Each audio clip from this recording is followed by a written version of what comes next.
Rema hari ini, Mazmur 4 ayat 7. Banyak orang berkata, siapa yang akan memperlihatkan yang baik kepada kita?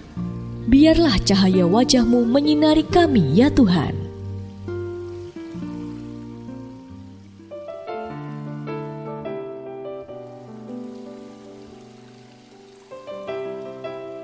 Tahun 70 Masehi, bangsa Yahudi terang-terangan memberontak terhadap kekuasaan Roma. Mereka menghentikan persembahan harian untuk kaisar dan dengan demikian menolak perlindungan dan jaminan keamanan yang telah bertahun-tahun diberikan penguasa Roma kepada daerah-daerah yang mengakui kekuasaan kekaisaran Roma. Dalam pemberontakan tersebut, mereka bahkan menewaskan hampir 6.000 tentara Romawi. Serangan balas dendam Roma yang mengerahkan 60.000 tentara berpengalaman di medan perang bukan hanya meruntuhkan benteng pertahanan Yerusalem, tetapi berujung pada hancurnya bait Allah. Sejak itu, bangsa Yahudi pun terserak ke seluruh penjuru bumi, sampai akhirnya negara Israel didirikan pada zaman modern ini. Sementara ada perbedaan besar antara perlindungan dari Roma dan perlindungan Tuhan, tetapi ada satu kesamaan di antara keduanya. Kuat kuasa keduanya jauh di atas kekuatan bangsa Yahudi. Satu kesalahan terbesar bangsa Yahudi adalah mereka bukan hanya meremehkan kekuatan bangsa Romawi, tetapi tidak bergerak sesuai petunjuk Tuhan. Inilah yang pemazmur Daud pahami. Daud sadar betul betapa hidupnya tergantung pada perkenanan Tuhan. Tak peduli seberapa besar permasalahan dan kesesakan yang mengepungnya, ia percaya kepada Tuhan yang menjamin keamanan dan kesejahteraannya. Tuhan pun tidak mengkhianati kepercayaan Daud.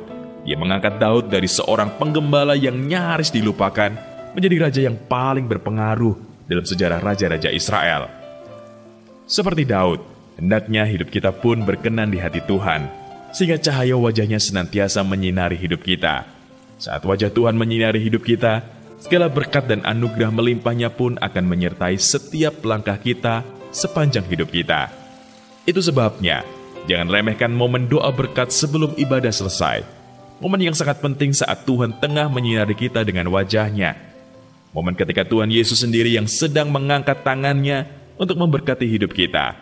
Tetaplah tinggal di bawah berkat Tuhan, maka anugerah melimpah dinyatakan atas hidup kita. Mengapa Tuhan tidak ingin kita mengabaikan momen doa berkat? Yakinkah Anda doa berkat akan mendatangkan anugerah berlimpah dalam hidup saudara? Komitmen apakah yang Anda lakukan agar Anda tidak memandang remeh momen doa berkat sehingga itu mendatangkan anugerah berlimpah bagi hidup saudara?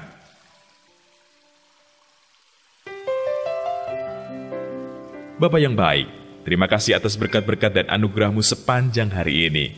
Terima kasih untuk rema firman-Mu hari ini. Kami sungguh-sungguh percaya dengan kami tidak mengabaikan momen-momen doa berkat di akhir ibadah dan senantiasa hidup seperti Daud yang rindu untuk disinari wajah Tuhan, maka anugerah hidup berlimpah akan terjadi dalam hidup kami. Di dalam nama Tuhan Yesus, kami berdoa. Amin. Ketika Tuhan menyinari kita dengan wajah-Nya, saat itulah kasih karunia dan favor besar diberikan kepada kita.